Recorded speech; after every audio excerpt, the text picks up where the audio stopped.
Legacy.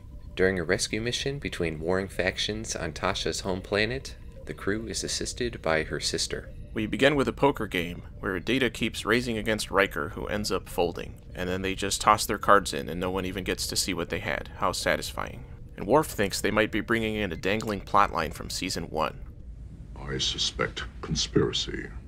Riker then tries to astonish Data with a card trick, but Data is unastonishable. They receive a distress call from a Federation freighter above Tasha Yar's home planet, and the ship is about to blow up. They can't get there in time, but it appears an escape pod went down to a colony on the surface, but the situation down there is pretty dicey. They haven't been able to maintain reliable communication since their government fell apart. They send an away team down to make sure the 2 survivors are okay. They say that the colonists live 3 kilometers below the surface, and apparently they're able to just beam through all that. The matte painting of the wrecked surface environment was really cool. I thought it was probably the best one we've seen on the show so far. Why the hell is Beverly going with them? We've seen this before, where if someone is hurt, but why is it Beverly again? And they make a big deal out of it too. Mr. Worf, I can handle myself.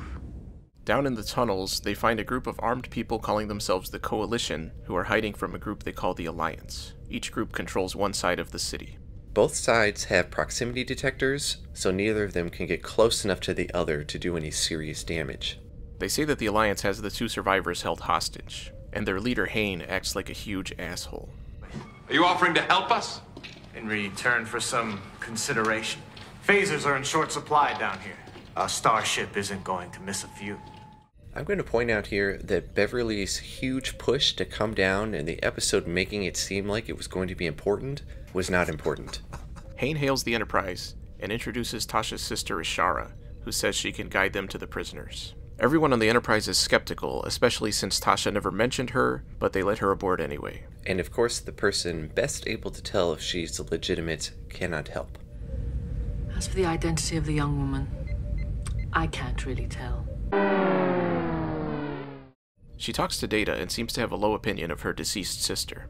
And since Data had a past relationship with Tasha, that starts a subplot for him. When she offers to prove she's Tasha's sister, I like Beverly's response. And I like how she even smiles menacingly. You can sample my DNA if you'd like. Yes, I will. We get some backstory on the history of the planet when the crew receives a ransom message from the trapped crew member. Geordi says that if they manage to find the escape pod, they can use its health monitoring system to track the men from the Enterprise. And Ishara claims to know where it is. But they'll need a diversion, so Ishara offers one, but it's not as safe as Riker would like. Too dangerous. We've seen what those tunnels look like. You could be easily cut off from the rest of us. When they beam down, I like the shot where the camera follows her through the corridors. They find the pod. They can't lock onto Ishara, so Riker goes to find her, and she gets hit.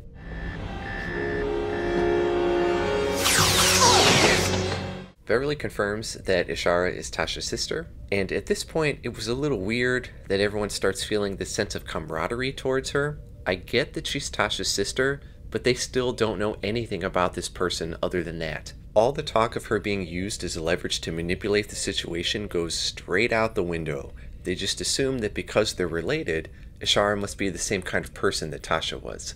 She talks to Data a bit more about Tasha, and I thought it was a very well-written scene. Geordi locates the prisoners, but they are too far down to beam out. Ishara says she could guide them, but her tracking device would give her away, so Data suggests a way to remove it, but it could be dangerous. Ishara is laying it on pretty thick with Data. I hardly even know you, Data, but already I completely trust you.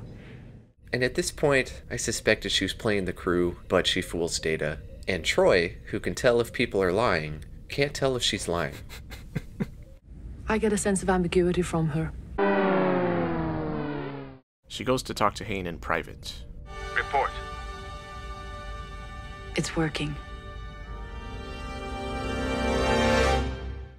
I audibly gasped. What a shock. They remove Ishara's implant, and it looked like Beverly was the only one there. Was she also able to disarm the explosive? Is that in her skill set? She gives the implant to Data as a memento in case she doesn't make it back. The away team beams down, and with Ishara's guidance, they find the captives, but a guard sets off the alarm. I did like the effect of them drilling down into the planet with the phaser. And at one point, Riker does a huge wind-up for his phaser blast. Ishara goes off to sabotage the Alliance defenses. Data finds her and she reveals her true plan. We have 3,000 troops waiting at the perimeter. When the defenses go down, they'll come in. The Alliance will fall. For a super intelligent android, he sure is an idiot. Riker shows up and they manage to stun her and stop the sabotage. When they bring her back to the Enterprise, I like how Worf just points and doesn't say anything. Hayne contacts them and gets into a shouting match with Riker, and I like how Picard also handles things without talking much. He ends up agreeing to send her back, disappointed that she didn't turn out to be like Tasha. Each of us, myself included, wanted to see something of Tasha in this woman. Data walks her to the transporter room, where she tells him that not everything she said was a lie, and her relationship with him was the closest thing to friendship she'd ever had. And I really liked Data's reaction.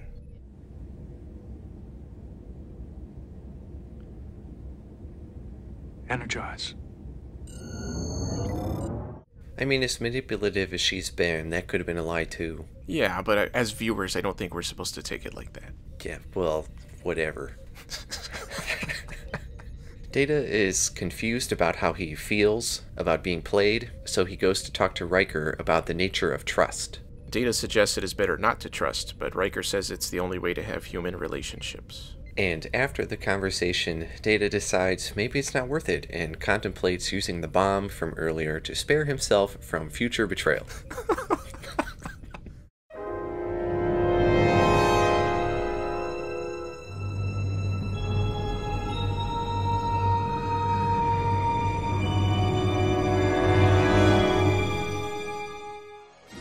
Legacy overall. This was a very solid episode that showcased a new and interesting side character in an effective way, as well as some unique and effective camera choices. Beth Toussaint really impressed me with her acting, at least when she wasn't being obviously devious. Those couple of scenes where Ishara acted very blatantly evil didn't fit, and given those scenes, I would have expected this to be one of those episodes that handled Data in a very over-the-top way, but thankfully he was handled pretty subtly the whole way through, and the ending in particular ended up being very satisfying for both characters. I wish more episodes would take this approach to Data instead of being in your face and full of dumb jokes. Other than those couple of brief moments with Ishara, my only complaint is that the warring factions on the planet felt like the same thing we've seen a bunch of times already. It hasn't really been that interesting in the past, and in this episode it felt especially underdeveloped. But thankfully the character stuff worked enough to bring it up to a B+ for me. I give it a B-. The premise of them having to go rescue the survivors was legit setup, and when they got there and met with a coalition and their demands, that made sense too. And using Tasha's sister's leverage made sense as well. And I did like how the poker opening had a subtle relationship with the rest of the episode. That doesn't happen very much. Usually it's totally unrelated or smashing it into our faces. What bothered me though was the crew immediately suspects they're being manipulated, which was good. But then they completely discard that once Beverly makes a simple DNA match. They're too smart for that, and to me it really served to just give Data a bigger arc in this episode, especially considering how almost emotional he gets, practically telling Troy and Riker, "I have feelings now." I think it's interesting that we have yet another episode of side character development for a character that is no longer on the show. And one other thing that bothered me was they did the same thing in this one as they did in Suddenly Human, where they make a lot of questionable decisions based on low intelligence, but then make it okay by admitting at the end that they were really dumb. It's kind of a lame way to show character growth, and that's in quotes, especially because they've encountered these situations before and have said the same things before, but then keep doing it.